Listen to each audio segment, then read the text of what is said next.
Line लगा ले। China इनका आका है, चाइना इनका अब्बा है पाकिस्तान का।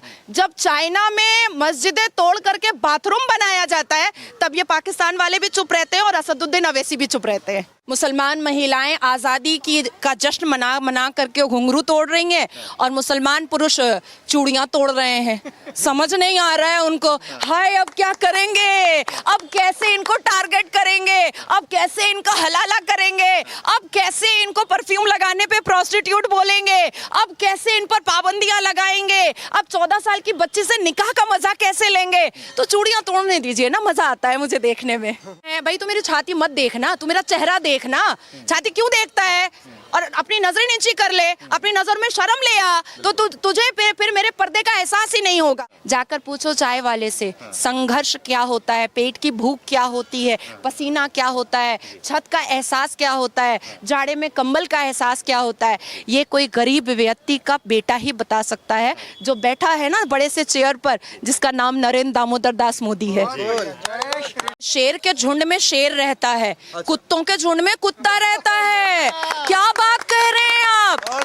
देखिए अब मुस्लिम महिलाएं मस्जिद तो जा नहीं सकती और मजार हम जा नहीं सकते क्योंकि कुरान ने मना किया है मजार परस्ती, तो मंदिर क्यों ना आऊं मैं।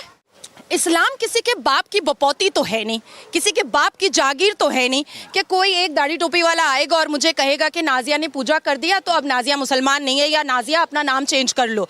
मैं जिन्ना को मानूं, मैं थूकती हूँ पाकिस्तान पर, मैं नहीं मान सकती पाकिस्तान को। और जिन मुसलमानों को भी इतनी मोहब्बत है पाकिस्तान वालों से, दरवाजा खुलवा देती हूँ, चले जाएं आटा और चावल। कुरान में तो सूरह मरियम है ना, वो तो ईसा मसीह को भी को कैंडल जलाने के लिए चर्च भी नहीं जाते, पर प्रॉफिट में तो ईसा मसीह भी है ना, तो क्यों नहीं जाते।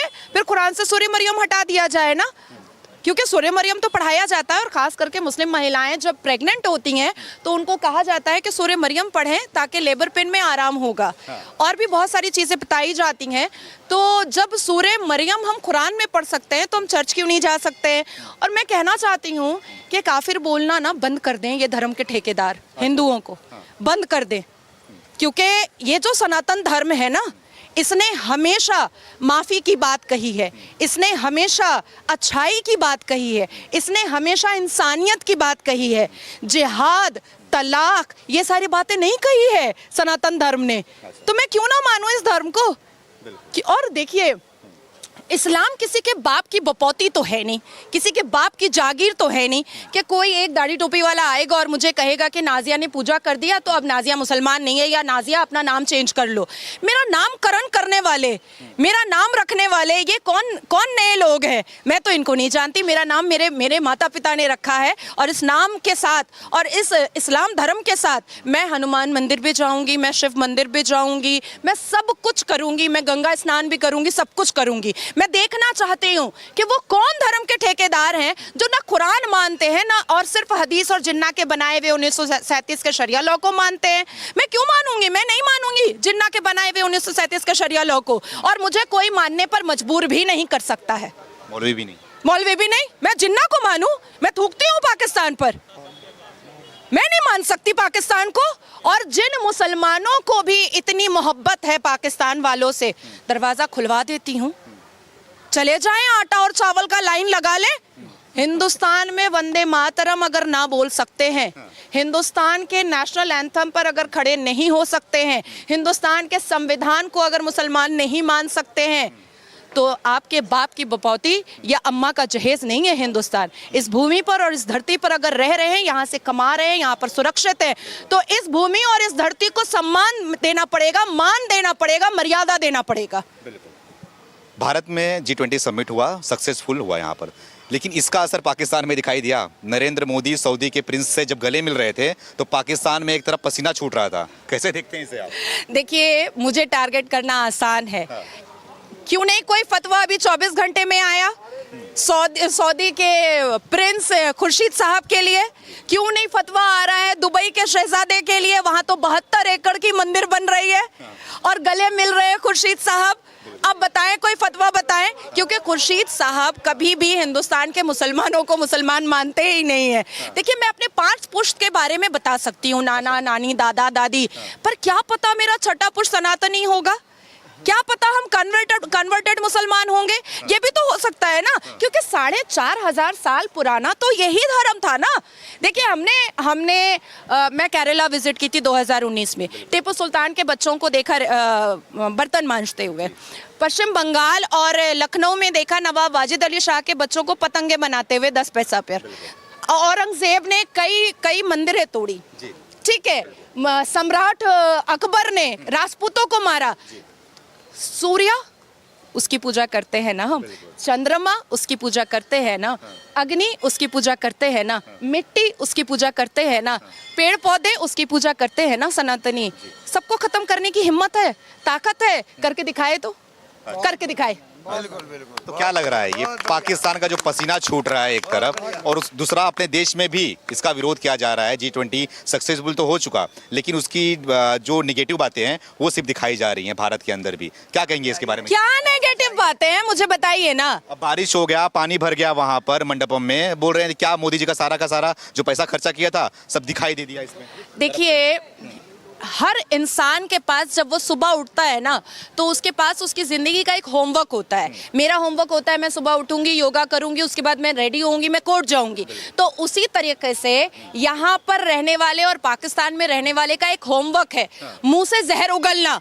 तो वो उगलते हैं, हमें उसके ऊपर सोचना है या हमें हमारे तिरंगे झंडे को चंद्रयान पर देखना है, चांद पर देखना है, सूर्य पे देखना है, ये देखना है। देखिए भारत मंडपम में और G20 में जो तरक्की हम लोगों को मिली है, इस पूरे दुनिया के कैमरा के लेंसेज और सारी मीडिया इस दिल्ली में मौजूद थी, इस दिल्ली में मौजूद थी।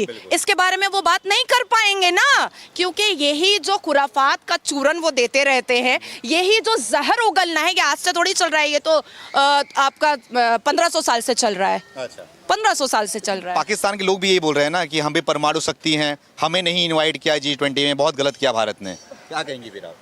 देखिए मैं इतना जानती हूँ कि शेर के झुंड में शेर रहता है, कुत्तों के झुंड में कुत्ता रहता है। क्या बात कह रहे हैं आप? बहुत बढ़िया। और मैं पूछना चाह रही हूँ कि आप पाकिस्तान के बारे में बार बार मुझसे पूछ रहे हैं।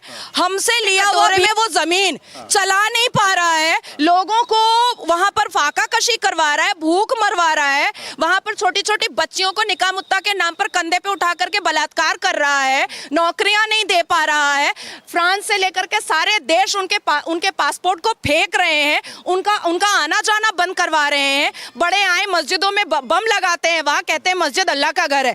तो भाई शियाओं की मस्जिद में बम क्यों लगाया? वहाबियों की मस्जिद में बम क्यों लगाया? अहमदियों की मस्जिद में बम क्यों लगाया? कुरान में कहा गया है कि फिरका परस्ती नहीं करनी है, सिर्फ एक कुरान को मानना है। तो ये होते कौन है फिरका परस्ती करने वाले? इन्होंने क्यों मस्जिदें तोड़ दी? अच्छा देखिए इनकी पार्शियलिटी पाकिस्तान की, जब चाइना इनका आका है, चाइना इनका अब्बा है पाकिस्तान का, जब चाइना में मस्जिदें तोड़ करके बाथरूम बनाया जाता है, तब ये पाकिस्तान वाले भी चुप रहते हैं और असदुद्दीन अवैसी भी चुप रहते हैं। अच्छा तो क्या लगता है आपको कि देश के अंदर फिर से विशेष सत्र बुलाया गया है मोदी जी के द्वारा? अब उसमें कहा जा रहा है कि यूनिफॉर्म सिविल कोड आने वाला है, उसके बाद से देश में कुछ लोगों की ना मतलब कि समझ जाओ अब हालत खराब होने वाली है। तो क्या लग रहा है देश को यूनिफॉर्म सिविल कोड की जरूरत है?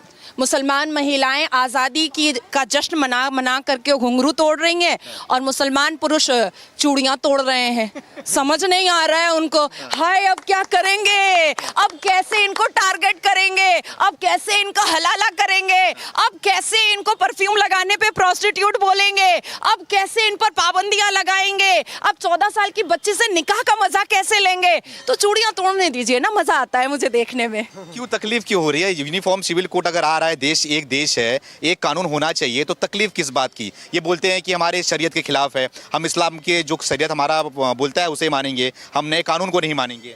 देखिए मैं तो अल्लाह को मानूंगी, मुल्ला को नहीं मानूंगी, बात तो क्लियर है भैया। मतलब क्या? मैं मुल्ला को क्यों मानूं भाई? मैं अल्लाह की मानने वाली हूँ ना, मैं कुरान की। अच्छा सही में? फिर मज़ारे तोड़े? ये मज़ारे जो है वो तो कुरान ने मना किया है। मैं क्यों मानूंगी इनको? मैं इनको नहीं मानूंगी। ये जो मानना पड़ेगा, इस्लाम को अगर आप फॉलो कर रही हैं तो क्यों नहीं मानेंगे मुल्ला को आप? देखती हूँ किसके बाप में कितनी ताकत है कि मुझे मनवा के दिखा दे। 32 साल की उम्र तक तो मनवा नहीं पाए, अब कैसे मनवाएंगे वो भी मैं देख लेती हूँ। और वैसे भी 56 इंच के सीना मोदी जी की सरकार है, अब ताकत है तो दिखाए आकर के यहाँ पर सामने में। फतवा जारी हो जाएगा आपके खिलाफ? हो जाए। मेरे घर में नमाज पढ़ने से किसके बाप की ताकत है मुझे रोकने में? रोकने के लिए? मैं घर के अंदर रोजा रखूंगी, किसके बाप की ताकत है मुझे रोक देने के लिए? मैं घर के अंदर तहज्जुद की नमाज पढ़ूंगी, किसके बाप की ताकत है मुझे रोकने के लिए? मैं अपने घर के अंदर शुक्राने की नमाज पढ़ूंगी, मोदी जी जब दोबारा फिर से ओथ लेंगे तो उसके किसके बाप की ताकत है मुझे रोकने के लिए? और देखिए डिस्क्रिमिनेशन पहले कभी हुआ? सनी देओल के रूप में, अक्षय कुमार के रूप में फिल्म बना के इंडिया की आवाम नलका को, उखाड़ लाते हैं। हाँ जी, नलका उखाड़ लाते हैं, इंडिया की आवाम को वो खुश कर देते हैं।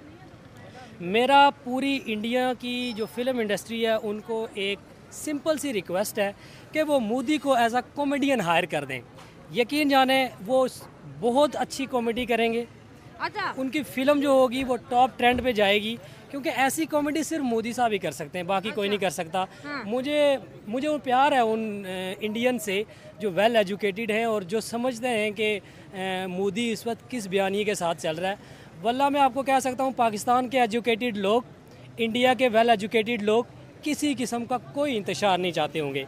वो पीसफुली अपनी ज़िंदगी गुजारना चाहते होंगे और पीसफुली क्लैश नहीं चाहते हैं। क्लैश नहीं चाहते होंगे।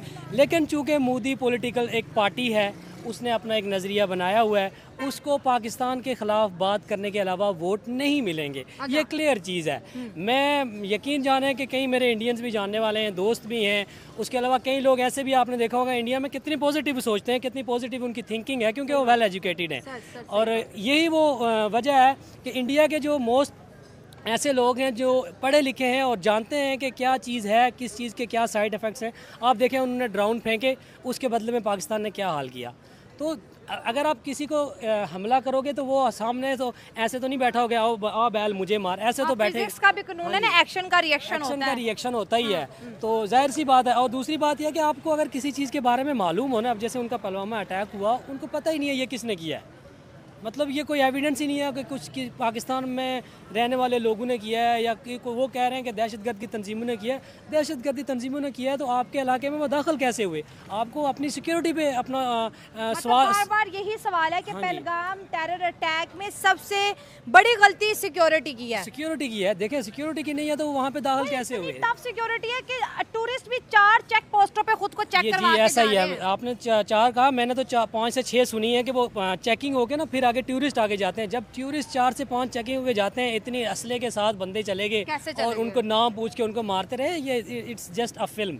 ये कोई इतना खास वो नहीं है कि इसमें एक ड्रामा है जिसको रचाया गया है। और मुझे लगता है कि मोदी ने एक प्री प्लान तरीके के साथ अपनी दोबारा जो खोई हुई मकबूलियत है वो हासिल करने के लिए ऐसे किया है। अच्छा, आप कह रहे हैं कि मोदी अपनी पॉलिटिक्स चमकाने के लिए कर रहा है। देखिए 3 दफ़ा वज़ीर आज़म बनी है अब जो, और उन्हें मुझे नहीं लगता ये सब करने की ज़रूरत है, ऑलरेडी 3 दफ़ा बन चुके हैं। देखें इंतशार एक ऐसा नशा है कि जो लग जाए तो दूसरे नशे से भी ज़्यादा ख़तरनाक होता है। इंतशार क्या होता है? एक्सट्रीमिज्म। इक़्तिदार। अच्छा, हुकूमत का नशा, हाँ जी, कुर्सी का नशा। कुर्सी का नशा। अच्छा। इक़्तिदार का नशा जो ऐसा होता है, वो दूसरा जो आम नशा होता है ना, जहाँ पे लोग पंगी पोटरी करते हैं, ये उससे भी ज़्यादा ख़तरनाक होता है। इस इक़्तिदार के बारे में आप जानती नहीं, इस नशे के बारे में आप जानती नहीं हैं, क्योंकि जब पावर आती है और उस पावर को छोड़ने का दिल नहीं करता मैडम। हाँ, हाँ क्या जी, बड़ी बड़ी गाड़ियाँ आगे पीछे, जी, पूरी जी। दुनिया आपको प्यार करती है। आप और मुल्कों के दौरे करें, आपके अंडर 40 गाड़ियाँ उधर, 40 इधर, 50 उधर, गार्ड ऑफ ऑनर मिल रहा है जनाब, कौन छोड़ता है? कोई नहीं छोड़ता। मोदी ने देखा मेरी मकबूलियत कम हो रही है, मैं भी चलो कर लेता हूँ अब कुछ ना पानी का क्या करें? वो कह रहे हैं पानी नहीं छोड़ना। और आज जो है अहमद शरीफ, जो कि पाकिस्तान के DGISPR स्पोक पर्सन, उन्होंने बोला कि हम आपको चौक करेंगे, आप हमारा पानी बंद करोगे। हाफिज़ सईद का भी यही स्टेटमेंट रहा है माजी में कि इंडिया हमारा पानी बंद करेगा, हम तुम्हारी सांसें बंद कर देंगे। अब वो कह रहे हैं कि हाफिज़ सईद और DGISPR के बयान एक जैसे कैसे आ गए? कुछ तो गड़बड़ है। देखें एक जैसे बयान तो बड़े आते हैं जब इंडिया में टेररिस्ट अटैक होते थे। आपने पिछली हिस्ट्री देख लें, उनमें मोदी के और इंडिया के ऊपर जो अटैक्स हुए हैं, उनके अपने ही बंदे पकड़े गए थे, उनकी ईमेल्स पकड़ी गई, उनके जब वो ट्विटर हैक किए गए तो उनके अपने बंदे निकले थे। तो ये कोई ख़ास माने नहीं रखता क्या है। लेकिन पहलगाम हमले के बाद भारत ने आतंकी को बड़ा सबक सिखाया। ऑपरेशन सिंदूर के तहत आतंकियों के ठिकाने को तबाह कर दिया। भारत की इस कार्रवाई की अब भी दुनिया भर में चर्चा हो रही है। अब किंग कॉलेज लंदन के प्रोफेसर डॉक्टर वाल्ट लेडविग ने भी इस पर टिप्पणी की है। उन्होंने कहा कि ऑपरेशन सिंदूर का उद्देश्य आतंकवादी को दंडित करना था, न कि पाकिस्तान के संघर्ष को भड़काना।